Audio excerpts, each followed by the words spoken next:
Notre étude approfondie commence pour une connaissance approfondie des Écritures à propos de la Pâque. C'est une étude où nous allons suivre toutes les prophéties contenues dans cette histoire pascale. La Pâque est prise à la légère. L'histoire de la Pâque est maintenant convergée vers une fête. Nous sommes restés à la date et non à l'histoire. Nous sommes restés dans les dogmes et non à la prophétie. La Pâque. Mais la Pâque, c'est le moment le plus douloureux. La Pâque, souvent nous disons, les tombeaux est vide, n'est-ce pas? Mais bien sûr. Mais il existe toute une histoire douloureuse à propos de la Pâque. Merci à tous les amoureux de la parole. Vous nous suivez dans les 5 continents du monde, dans les 4 coins de la terre. Nous allons nous édifier et nous allons suivre les prophéties bibliques, mais surtout les plus négligées. Prions le Seigneur. Tendre Père, nous sommes assis à ta table pour manger la nourriture spirituelle et que cette commémoration de la Pâque soit un moment fort d'enseignement, de découvertes, de prophéties, d'informations, de la formation pour notre édification et pour notre perfectionnement. Seigneur, utilise-nous pour que nous puissions parler comme annonçant les oracles. Et je bénis tout endroit où on est en train de nous suivre maintenant. Alléluia. Je bénis la technique. Je bénis l'assistance qui est avec moi sur ce plateau. Au nom de Jésus-Christ, qui est ton nom merveilleux. Amen. Chers bien-aimés, sans plus tarder, apprêtons les notes. Je vais parler de manière à permettre à tout le monde d'écrire et de comprendre. Toute la semaine, chaque soir, nous parlerons de toutes ces vérités prophétiques. Apprêtons nos Bibles. Marc chapitre 14. Nous allons garder, je pense, les chapitres 14 jusqu'à la fin. Et je vais commencer à donner des versets d'une manière progressive. Attention. Marc chapitre 14, le verset 1er. Je lis au nom de Jésus-Christ. La fête des Pâques et de pain sans levain devait avoir lieu 2 jours après. Seigneur. C'était une Pâque, une fête de Pâques et de pain sans levain. Ça devait avoir lieu 2 jours après. Le principal sacrificateur et les scribes cherchaient le moyen d'arrêter Jésus par ruse et de le faire mourir. Commençons une analyse, chers bien-aimés, parce que nous sommes dans la prophétie de la Pâque. Nous sommes à quelle période? 2 jours avant la Pâque. Le complot commence. Ça, c'est la prophétie de 2000 ans. Parce que devant le Seigneur, un jour, c'est comme 1000 ans. La Pâque de pain sans levain devait avoir lieu 2 jours après, le principal sacrificateur et les scribes. Je voudrais d'abord parler du rôle de chacun d'eux. Les principaux sacrificateurs et les scribes. Le principal sacrificateur était établi, je dis bien, au temple. Chaque temple était sous la coordination d'un souverain sacrificateur d'après les milieux. Imaginez-vous, les serviteurs du temple sont en train de comploter contre le propriétaire du temple. Le complot entre les souverains sacrificateurs et les scribes. Et qui sont les scribes? Jésus a dit, tous les prophètes et la loi ont parlé de moi.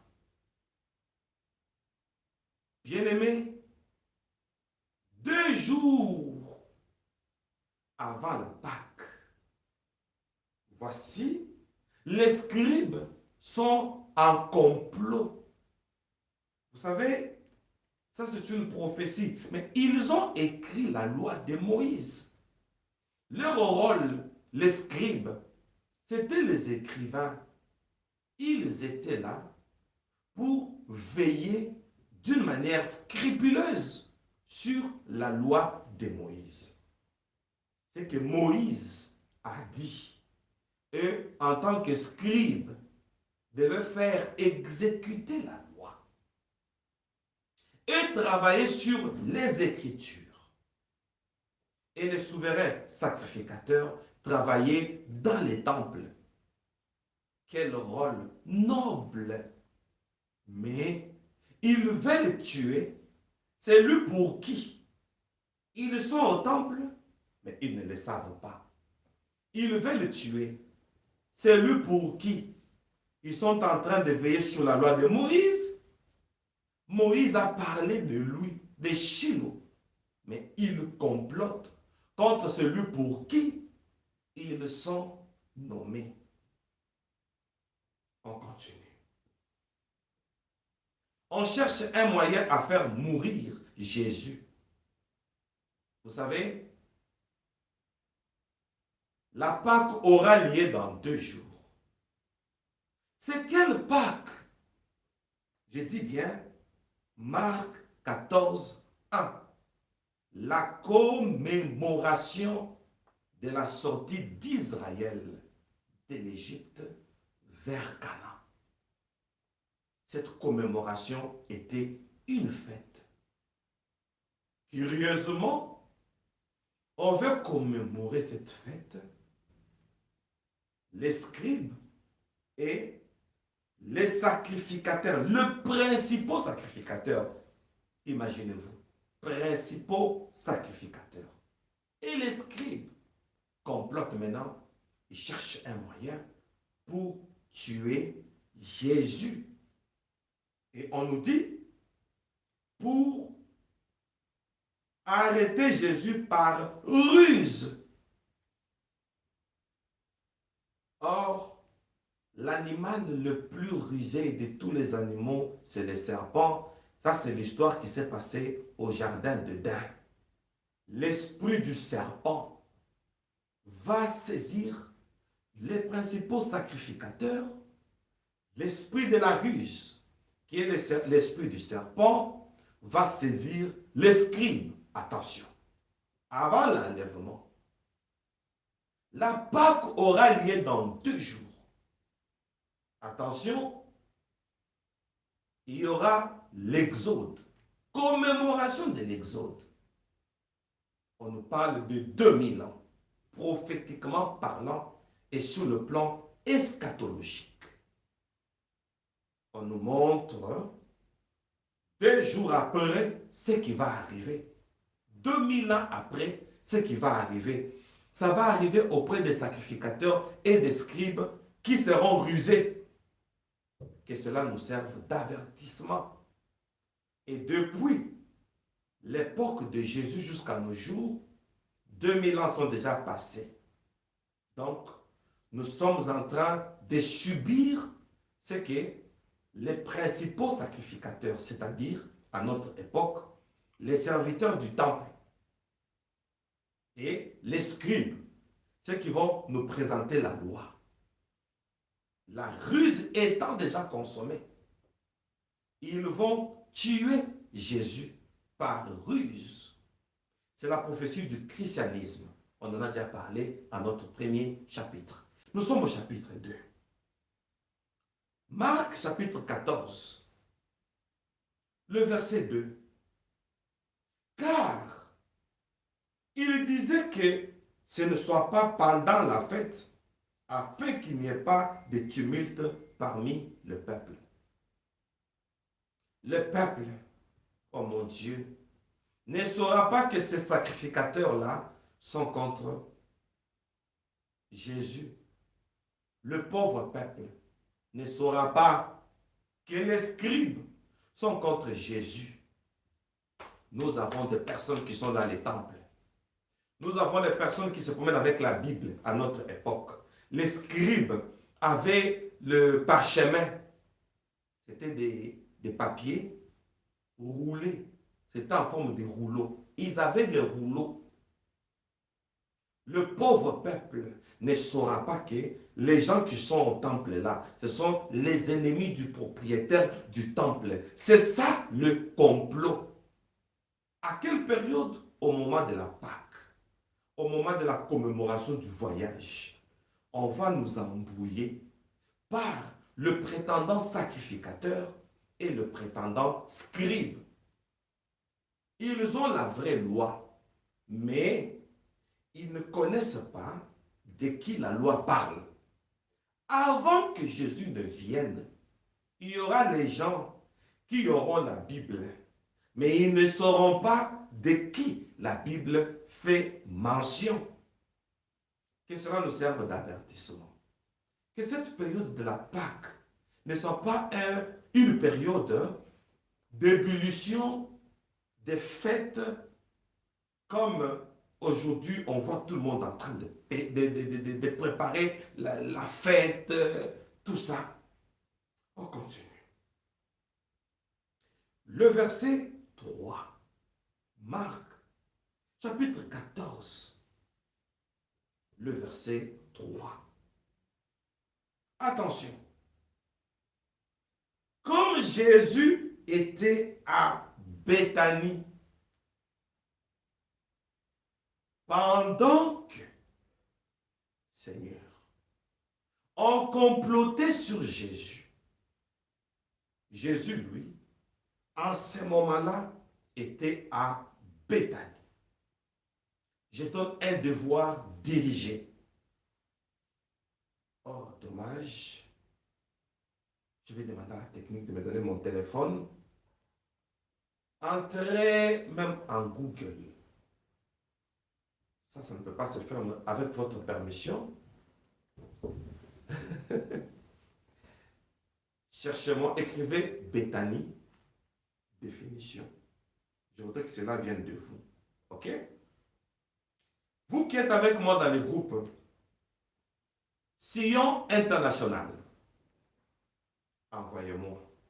Envoyez dans le groupe que je vous dise la signification. Non. Que je vous lise la signification de Béthanie. Béthanie s'écrit B-E-T-H. A-N-I-E. B-E-T-H. Ça ressemble, tant qu'on cherche la écrivez seulement Béthanie, définition. Faites les copier-coller.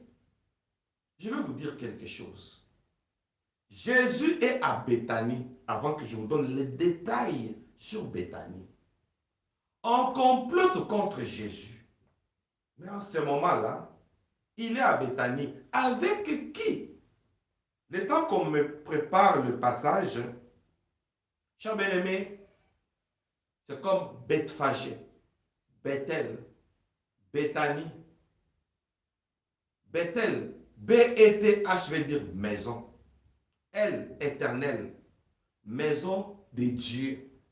Alors, que veut dire Béthanie. Envoyez-moi ça rapidement. On va lire tous ensemble. Jésus est à Béthanie. Je vais relire les passages. Pendant que le sacrificateur et le scribe complotaient contre Jésus, dans la maison de qui? De Caïphe. La définition est déjà venue. Oui. On nous a envoyé depuis les États-Unis ma fille Elda. Avant de lire la définition du dictionnaire, j'ai dit bien dictionnaire. Je vais vous dire pourquoi. On va lire ça dans le dictionnaire. Ok. N'envoyez plus parce que c'est déjà venu. Il y a encore qui a envoyé ma fille bien-aimée Sylvie Brinta depuis l'Allemagne. Voilà, on garde les deux définitions de sœur Elda et sœur Sylvie. Revenons. Jésus était à Béthanie, dans la maison de Simon le lépreux. Une femme entra pendant qu'il se trouvait à table. On va parler de cette femme. Ok? Là, c'est le verset 3. Je m'en vais rapidement lire. Lorsque on complotait contre Jésus, il était à Béthanie en ce moment-là. À titre de rappel, Béthanie, c'est un endroit très symbolique. C'est parce que c'est à Béthanie que Jésus est monté au ciel, Seigneur. Jésus étant à Béthanie, je dis bien, c'est son terrain de décollage. L'aéroport de Jésus pour son ascension, c'est Béthanie. Je parle en tant que prophète. Là où il a dit, tout pouvoir m'a été donné, patati patata, allez, faites de toutes les nations des disciples, les baptisants, patati patata, pendant qu'il était en train de parler là. Et il est monté. Les disciples étaient avec lui. Et il les a laissés. Il est parti. Jusqu'à ce qu'une nuée l'a enrobé. Et même l'apparition d'un ange qui dit, pourquoi vous regardez? Tel qu'il est monté, c'est tel qu'il va descendre. Jésus est à Béthanie. On complote sur lui. Lui est en train de faire, je dis bien, le préparatif du voyage. Parce que quand il va mourir et ressusciter, et lorsque il va parler avec eux, et il va monter au ciel, parmi ces apparitions, la dernière apparition sera à Béthanie. Alors, la prophétie nous dit, pendant qu'on complote contre Jésus, Jésus est en train de préparer son voyage. L'enlèvement, comme l'apôtre, qu'est-ce que j'ai dit? Le prophète Daniel nous a prophétisé. Il a dit, ça sera dans le moment fâcheux. Regardez le moment fâcheux. Les serviteurs du temple appelés les sacrificateurs. Les scribes qui prétendaient avoir la loi de Moïse et la faire exécuter. Vous savez, les scribes travaillaient de manière que quand vous désobéissez à la loi, ils vous portent plainte chez les Sanhédrins. Et là, vous allez subir des sentences qu'on appelle des punitions. Dommage. Mais moi, je rentre d'abord sur la définition de Sœur Elda, depuis les États-Unis. Elle dit ceci, d'après le copier-coller. Béthanie, d'origine hébraïque. Béthanie signifie maison de miséricorde, de grâce et de bénédiction. Avant que je ne dise quoi que ce soit. Alors, à la deuxième définition, de ma fille Sylvie Brinta depuis l'Allemagne. D'origine hébraïque, Béthanie signifie maison de miséricorde, de grâce et de bénédiction. Donc, la même définition. Très bien. Il y a ma sœur, elle c'est ma fille dans la foi et ma sœur biologique. Élisée Loussamba depuis la Belgique, j'ajoute. La signification du mot Béthanie est difficile à préciser. Certains auteurs pensent à la maison de tristesse, de misère, tandis que le Talmud se prononce. J'ai ajouté ça parce que ceux qui sont avec moi ici au plateau, je leur ai dit, cette histoire de la passion du Christ me fait pitié. J'ai pitié. Je commence par la définition de maman Élisée, ma sœur biologique. Je viens juste après elle. Elle est dans le groupe. Maman Élisée Loussamba nous donne, d'après l'encyclopédie où elle a tiré la définition, Jésus est à Béthanie. Dieu est triste de voir que c'est le moment de l'enlèvement parce qu'il est à Béthanie. Là-bas, on complote contre lui. Au temps de la fin, on va comploter contre le christianisme. Et ici, je parle de la chrétienté. Ça sera le moment le plus difficile. Pourquoi? Comme on va comploter contre le christianisme, Béthanie, bête, qui veut dire maison. Béthanie, qui veut dire maison de la grâce, maison de la miséricorde. Oh, c'est temps de la Pâque. Toi et moi, soyons à Béthanie. Oh, la meilleure préparation pour l'enlèvement. Parce que l'enlèvement, l'ascension, Jésus est monté. Il était à Béthanie. Pourquoi il était à Béthanie? Il prophétise parce que là, à Béthanie, Jésus est dans la maison de Simon le lépreux, Seigneur. Et dans cette maison, attention, Lazare était là. Je vais vous démontrer ça. Si pas aujourd'hui, à notre 3e chapitre. Béthanie, on voit Lazare. Béthanie, on voit Marie. Béthanie, on voit Marthe, les 2 sœurs de Lazare. Béthanie, on voit la résurrection. Béthanie, on voit la résurrection des morts. Aïe, aïe, aïe. Entre-temps, on complote contre Jésus. Église, voulez-vous que ce soit aussi pour notre époque? Parce que ça y est déjà. Nous nous préparons l'enlèvement. Les scribes préparent la mort du Christ. Les gens qui vont tuer l'évangile, ce sont les prédicateurs de l'évangile. Voilà pourquoi je vous dis, c'est temps de la Pâque, c'est le moment de la tristesse. Comme maman Elisa a envoyé la définition. Comme c'est le moment de la tristesse, comme le prophète Daniel a dit, ça, le salut, ça sera pendant le moment fâché. Parce que dans les temples, on voit un oint qu'on a ôté. Ah Seigneur, la prophétie, Daniel a dit ça. Un oint sera ôté.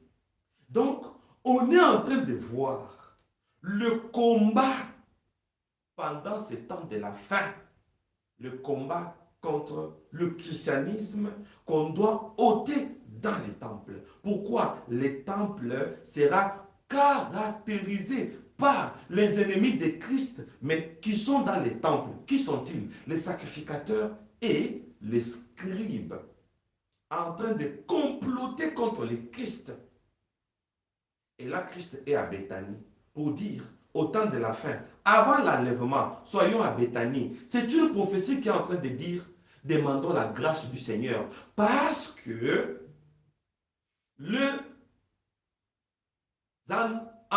comment je peux les appeler? Appelez-le seulement les scribes, qui prétendons avoir l'évangile, qui prétendons connaître la loi, mais ils seront contre celui dont la loi a parlé.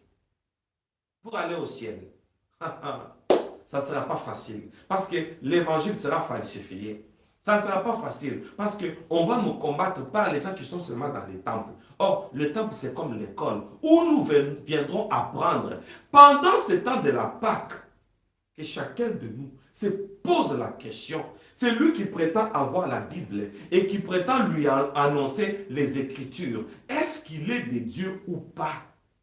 Parce que ceux qui vont combattre Christ, ils auront la loi en main. On les appelle les scribes. Ceux qui vont travailler pour la mort de Christ, ils seront dans les temples. C'est là où il y aura les complots avec le souverain sacrificateur Caïphe. Seigneur, il faut demander la miséricorde. Il faut demander la grâce. Parce que tu n'auras pas de bonnes personnes qui vont t'aider à aller au ciel. Le temps de la Pâque, c'est le moment de demander la grâce. Oh Dieu, aide-nous.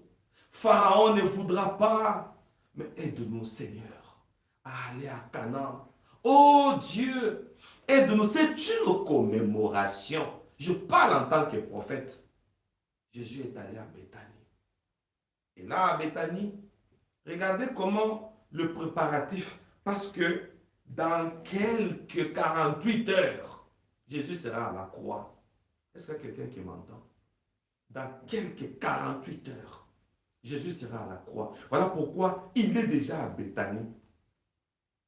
Donc, dans 2 jours, Jésus sera à la croix. Alors, il est déjà à Béthanie. Ah, Seigneur, dans 2000 ans, demandons la grâce. 2000 ans sont déjà passés. Demandons la grâce. Seigneur, fais-moi miséricorde. Parce qu'on va perturber l'ordre des choses. On ne voudra pas que nous allions au ciel. J'ouvre une parenthèse. Ce n'est pas important, mais moi je préfère donner ça. Je trouve que c'est nécessaire. Les pasteurs, ce sont avec les polémiques. Les prédicateurs, je trouve que ça suffit. Ça suffit. On arrête avec les polémiques. Le média ici, est-ce que vous savez que l'origine, le mot Internet, parce qu'on n'a pas le temps, je pouvais demander, ne le faites pas, je pouvais demander d'écrire Internet, définition. Ça veut dire filet. Ça veut dire filet. L'Internet que vous voyez, c'est un filet. Moi, sur Internet, je profite pour donner mes cours. J'ai Mick Bible Course, j'ai l'école de la délivrance et j'ai 600 vidéos sur YouTube. Maintenant, là que vous êtes en train de me suivre sur YouTube, j'ai au moins 600 vidéos. Et dans mes 600 vidéos, je n'ai jamais cité les noms des hommes de Dieu. Je passe ce temps-là. Les scribes. On continue. Verset 3. Marc 14, 3. Comme Jésus était à Béthanie, dans la maison de Simon le lépreux, une femme entra pendant qu'il se trouvait à table. Elle tenait un vase d'albâtre qui renfermait un parfum de nard pur, de grand prix, et ayant rompu le vase, elle répandit le parfum sur la tête de Jésus. Laissez-moi d'abord prophétiser. Les disciples sont là. Pour bien parler, les apôtres sont là. Pendant que les apôtres sont à table en train de manger. Vous savez, ce qui arrivera du temps de Noé arrivera à l'avènement du Fils de l'homme. Les gens mangeaient et buvaient. Voilà les apôtres, en train de manger. Alors que Christ lui prépare son ascension à Béthanie. Ils sont à table dans la maison de Simon le lépreux. Une femme vint avec son vase d'albâtre. Dedans, il y a le parfum. Elle casse le vase. Elle prend le parfum, elle oint la tête de Jésus. Jésus est oint 2 fois.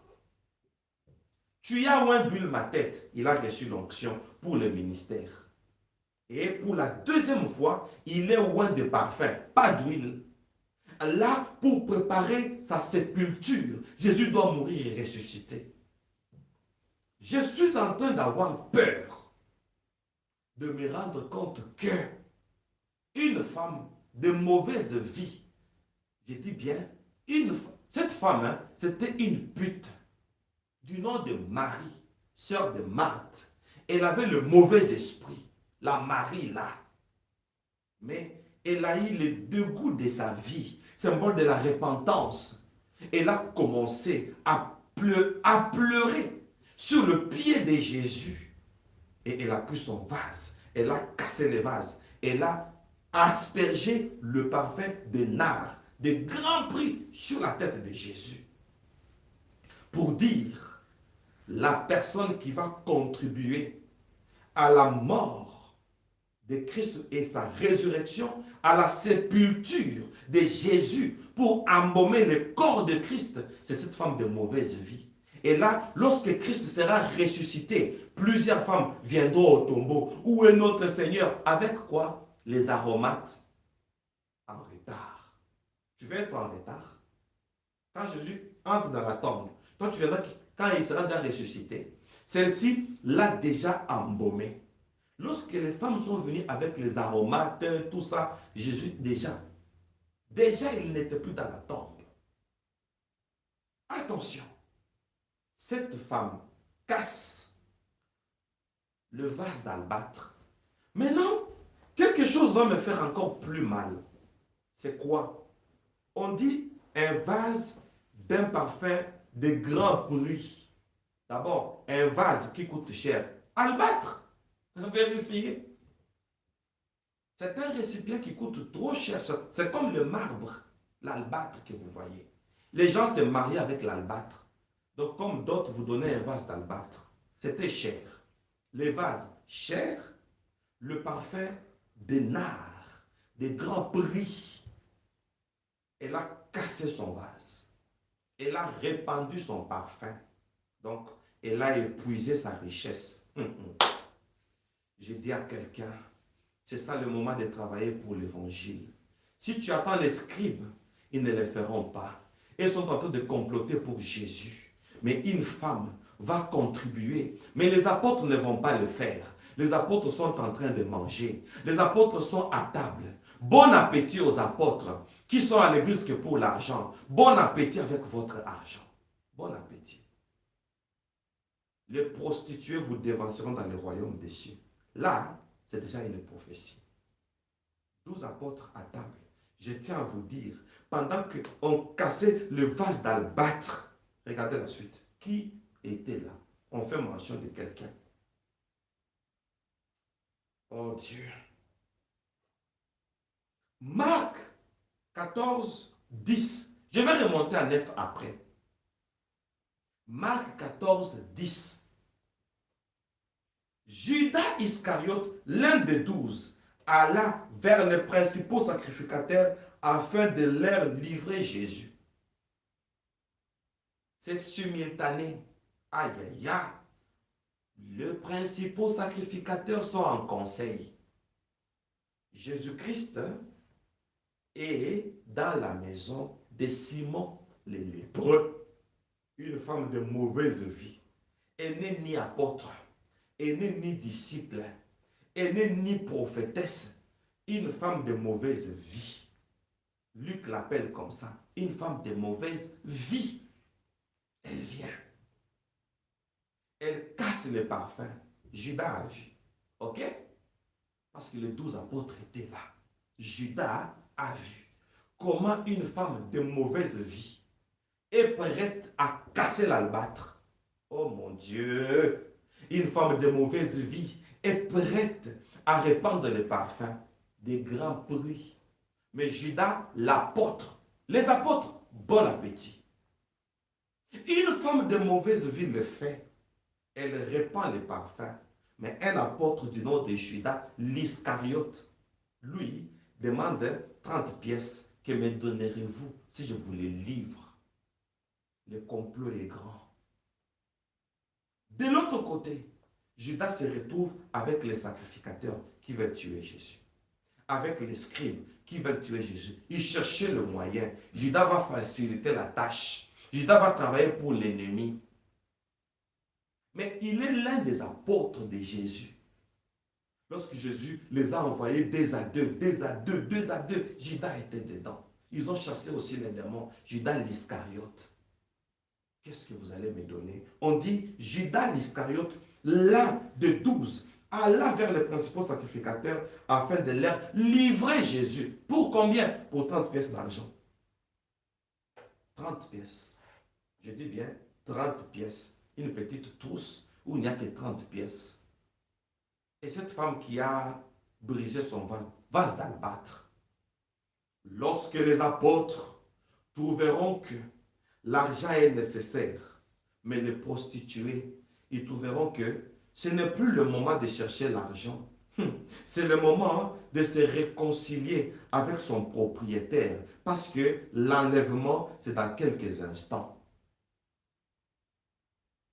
Ah, je ne mâche pas les mots, hein.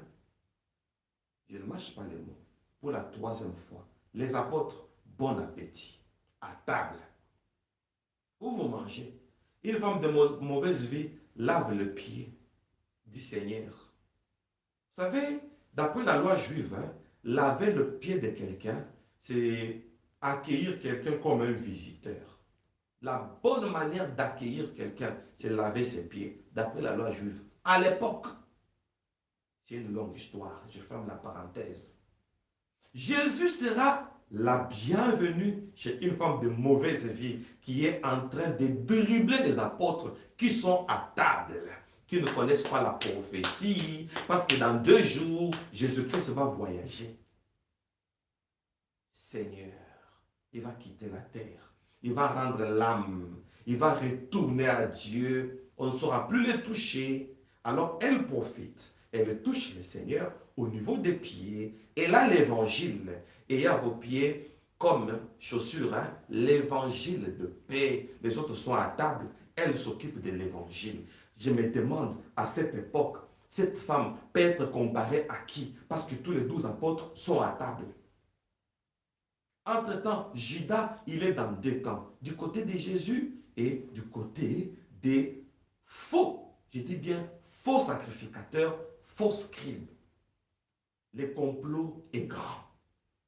Nous allons aller au ciel. Au moment du complot, est-ce qu'il n'y a pas de personnes qui peuvent être même une goutte d'eau dans l'océan, qui peuvent venir pour que nous puissions faire la promotion pour l'enlèvement? Le combat sera à l'église. Vous savez, nous sommes dans une période avant l'enlèvement, comme avant l'exode, comme avant la Pâque. La Pâque, c'est l'exode. C'est une commémoration. Quoique Jésus soit mort le jour de la Pâque. Maintenant, les gens restent sur la Pâque où on commémore la mort et la résurrection de Christ. On oublie que la Pâque a commencé par la commémoration d'Israël qui sort de l'Égypte vers Canaan. Seigneur. Et comme on commémorait la Pâque, on a tué Jésus le jour de la Pâque. Seigneur. Donc, le jour de la Pâque, on doit se préparer. On doit commémorer Israël qui a quitté l'Égypte, qui va au ciel et à la terre promise. Nous aussi, nous devons commémorer. Maintenant, au lieu de la fête, c'est devenu un deuil. C'est pourquoi les gens ont chanté, ça a toujours été pendant la fête, que les saints, hein, les justes, hein, les enfants de Dieu sont tués. C'est pendant la Pâque. Crucifixion, le jour où on immolait l'agneau pascal et le jour où on a crucifié Jésus. C'est une prophétie. Le temps de commémorer l'enlèvement, ça sera le temps où on va tuer le Christ, on va tuer l'évangile par les scribes, par Seigneur. J'ai des larmes aux yeux. Par les scribes et par les sacrificateurs. Les sacrificateurs. Judas, il préfère l'argent. 30 pièces qui n'avaient même pas la valeur du vase. Le vase là d'albâtre. Qui n'avait même pas la valeur. Mais la femme là trouvait que ce n'est pas important. Mais Judas, lui, il trouve que l'argent c'est plus important. Pendant qu'une femme de mauvaise vie trouve que ça suffit. L'argent c'est rien. Christ c'est tout. Nous sommes dans une période où les apôtres vont aimer l'argent. J'ai salué les apôtres sincères. J'ai salué le prédicateur sincère. Honte à Judas. Judas c'est qui? Yehudat. Yehudat, ça vient de l'hébreu. C'est un nom juif qui veut dire louer. Les apôtres que nous sommes en train de louer, mais eux louent l'argent en secret. Yehudat. Est-ce que vous savez qu'Iscariote, quand on dit Judas l'Iscariote, c'est le nom de ses origines? Iscariote, c'est une ville, non, une petite cité qui est en Judée. Seigneur. Et quand on regarde cette cité-là, c'est apparenté du village de Jésus. Donc, Judas était presque une parenté de Jésus. Judas que vous voyez là, l'Iscariote, c'est vers la tribu de Judas, proche de la tribu de Judas, un voisin de Jésus, d'après leur village. Ils ont les mêmes origines. Seigneur, Judas, Yehuda, veut dire louange. Je remonte un peu. Verset 9 est là où je veux me limiter.